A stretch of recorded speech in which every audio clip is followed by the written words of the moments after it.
Very good evening. और आपसे जानना चाहेंगे कि आज का पूरा दिन मॉनसून सेशन को लेकर कैसा रहा।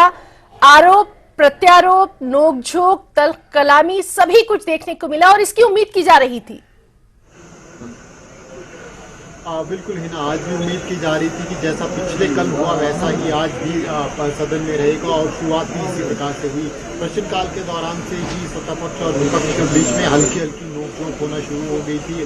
प्रश्नकाल के दौरान जब विधायक सुभान चौधरी की तरफ से ऊर्जा नीति के ऊपर सवाल पूछा गया प्रदेश सरकार से, मुख्यमंत्री ने पूर्व सरकार के द्वारा एमओयू साइन किए गए थे पावर प्रोजेक्ट्स को लेकर, उनके ऊपर सवाल उठाए और पूर्व सरकार के ऊपर आरोप लगाए कि पूर्व सरकार की तरफ से हितों को ध्यान में नहीं रखा गया, इस प्रकार के एमओयू साइन किए गए।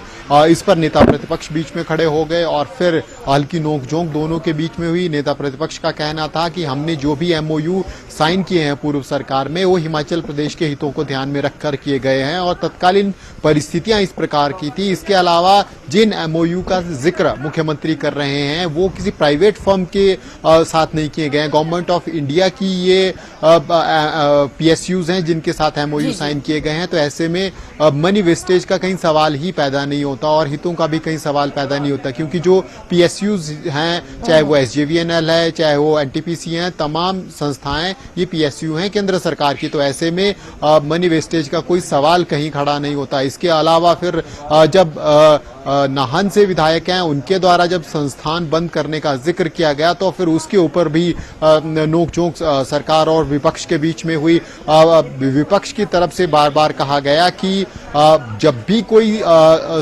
सवाल खड़ा होता है, सरकार के ऊपर कोई हल आता है, किसी समस्या को हल करने का प्रेशर आता है, तो सरकार के पास एक ही विकल्प रहता है, बंद कर देना। और यही हुआ।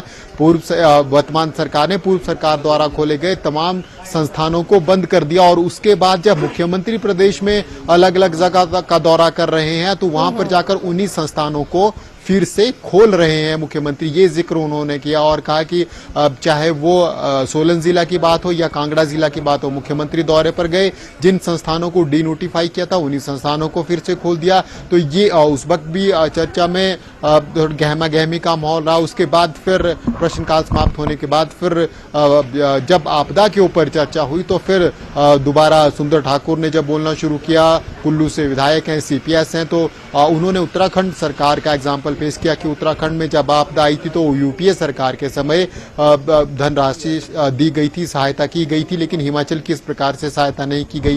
उसके ऊपर विपक्ष ने आंकड़ों के ऊपर सवाल उठाया, सत्यता के ऊपर सवाल उठाया, उस वक्त भी नोकझोंक हुई। रणधीर शर्मा ने प्रदेश सरकार के ऊपर कई सवाल खड़े किए अपनी पूरे वक्तव्य के दौरान। और आज के दिन त्रिपाल का मुद्दा काफी सदन में गूंजा रहा, शुरू से लेकर चर्चा की शुरुआत से लेकर अब तक। नाचन से विधायक विनोद कुमार, जिनका एक अधिकारी के साथ बहस हुई थी और जिसके बाद विधायक के ऊपर एफआईआर दर्ज की गई थी, उन्होंने त्रिपाल का जिक्र किया कि आधा किलो का 1 किलो का त्रिपाल बताकर आधा किलो का त्रिपाल लोगों को दिया जा रहा है और जितनी संख्या बताई जा रही है उतने त्रिपाल, उससे आधे त्रिपाल नहीं दिए जा रहे हैं। अब इसके अलावा बिलासपुर से विधायक त्रिलोक जम्वाल, उन्होंने सवाल उठाया कि 550 घर टूटे हैं लेकिन सरकार की तरफ से केवल 190 त्रिपाल दिए गए हैं। और उसके बाद झंडूता से विधायक जीआर कटवाल, उन्होंने सवाल उठाया कि पूरे सरकार ने आपदा के दौरान राहत बांटने में भी कोताही बरती है, पक्षपात किया गया है, पूरे बिलासपुर जिला को इग्नोर किया गया है। केवल घुमारवीं, जहां से कांग्रेस के विधायक हैं राजेश धर्माणी, उस विधानसभा क्षेत्र में राहत सामग्री बांटी गई है, बाकी पूरे जिला के साथ भेदभाव किया गया है, राहत सामग्री दी गई है लेकिन बहुत कम दी गई है। तो इस प्रकार कई नोकझोंक आज पूरा दिन चली रही और अभी भी सत्र की कार्यवाही जारी थी। विधानसभा का जो समय था वो 6 बजे तक के लिए बढ़ाया गया था, लेकिन अभी भी बहुत से विधायक हैं जिनके क्षेत्रों में नुकसान हुआ है, विधानसभा क्षेत्रों में नुकसान हुआ है और वो सदन में बोलना चाह रहे हैं। तो आज पूरा दिन हम कह सकते हैं कि हल्की नोकझोंक जरूर हुई लेकिन सदन की कार्यवाही बड़े लंबे समय के लिए इंटरप्ट नहीं हुई।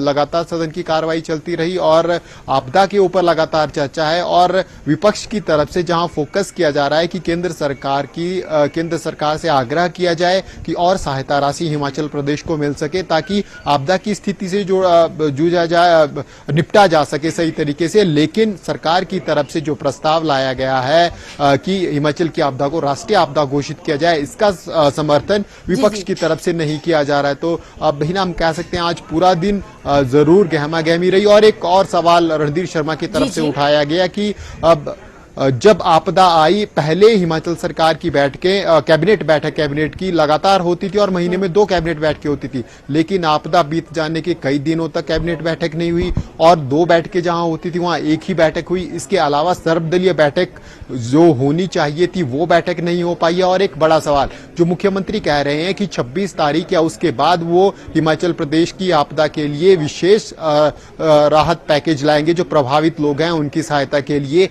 वो पैकेज विधानसभा सत्र खत्म होने के बाद भी क्यों लाया जा रहा है? वो पैकेज विधानसभा सत्र के दौरान क्यों नहीं लाया जा रहा, ताकि उसके ऊपर चर्चा हो सके? इसके अलावा एक बड़ी बात जो आज हुई, मुख्यमंत्री की तरफ से हल्का सा संकेत हम कह सकते हैं, हालांकि कोई स्पष्ट तौर पर इसका जिक्र नहीं हुआ है, कि विधायक निधि जो विधायकों को अपने विधानसभा क्षेत्रों में कार्य करने के लिए दी जाती है, डेवलपमेंटल कार्य के लिए दी जाती है, उसके ऊपर एक बार फिर से कट लग सकता है। ये एक संकेत, हल्का सा संकेत मुख्यमंत्री की तरफ से दिया गया है। और इसके ऊपर अब विधायकों की चिंता बढ़ गई है, क्योंकि आपदा है और ऐसे समय में अब जो गांव पूरी तरह अधिकतर डैमेज हुए हैं, वहां पर चाहे वो लोकल रोड बनाने की बात हो, संपर्क मार्ग बनाने की बात हो या फिर रास्ते बनाने की बात हो, वहां पर इस विधायक निधि का प्रयोग किया जाता था। और ऐसे में अगर विधायक निधि को कट लगता है, जो कि मुख्यमंत्री कह रहे हैं कि अगर पैकेज कहीं से देना है, राहत पैकेज देना है, तो उसके लिए धनराशि की जरूरत पड़ेगी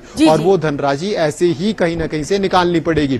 तो ये अब चिंता विधायकों की दोबारा से बढ़ गई है कि अगर 26 तारीख के बाद 28 तारीख जब भी ये पैकेज आता है, इस पैकेज के बाद अगर कट विधायक निधि में लगता है तो फिर बड़ा चिंतनीय विषय हो जाएगा। और इसके अलावा जो एक महत्वपूर्ण जिक्र आज जरूर हुआ, प्रधानमंत्री का भी धन्यवाद किया गया। महिला बिल को लेकर जो सदन में महिलाओं के आरक्षण को लेकर सारी चीजें प्रस्तुत हुई, उसके लिए मुख्यमंत्री की तरफ से भी आभार व्यक्त किया गया। नेता प्रतिपक्ष और एकमात्र महिला रीना कश्यप, उनकी तरफ से भी इसके लिए प्रधानमंत्री का धन्यवाद किया गया। और इसको महिलाओं की डेवलपमेंटल के लिए, महिलाओं को आगे बढ़ने के लिए एक बेहतरीन कदम बताया गया है ना।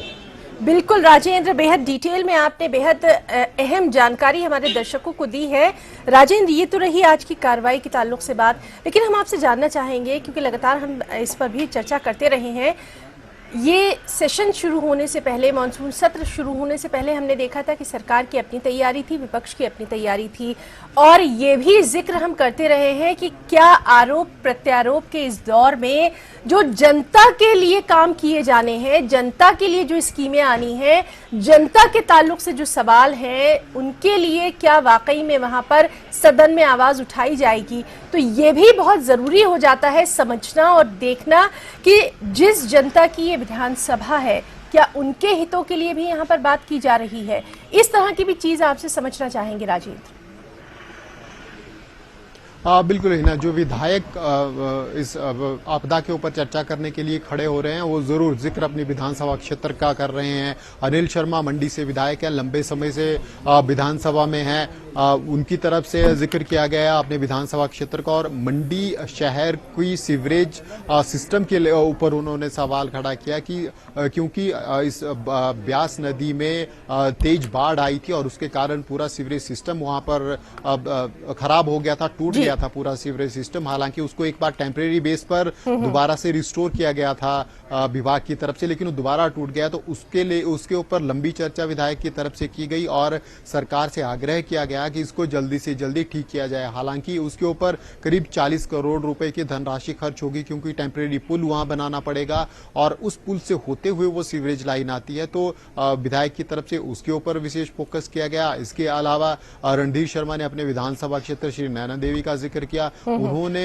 सरकार की तरफ से विशेष ध्यान देने का जिक्र किया। जिस प्रकार से नुकसान हुआ है, त्रिलोक जम्वाल बिलासपुर से विधायक हैं, उन्होंने कहा कि 550 मकान लोगों के टूट चुके हैं और स्थिति ये है कि लोग 10-10, 15-15 बीघे के मालिक हैं, लेकिन घर बनाने के लिए जगह सुरक्षित नहीं बची है। तो ऐसे में उन्होंने सरकार से आग्रह किया कि लैंड एक्सचेंज की जाए, 5 बीघा तक की लैंड एक्सचेंज की जाए, ताकि बिल्कुल राजेंद्र, तो बेहद अहम रहने वाला है ये मानसून सत्र और इसी पर लगातार हम भी चर्चा कर रहे हैं। राजेंद्र, तमाम जो आपने जानकारी हमारे दर्शकों तक पहुंचाई है आज के सत्र के ताल्लुक से, उसके लिए आपका बहुत बहुत शुक्रिया अदा करना चाहेंगे।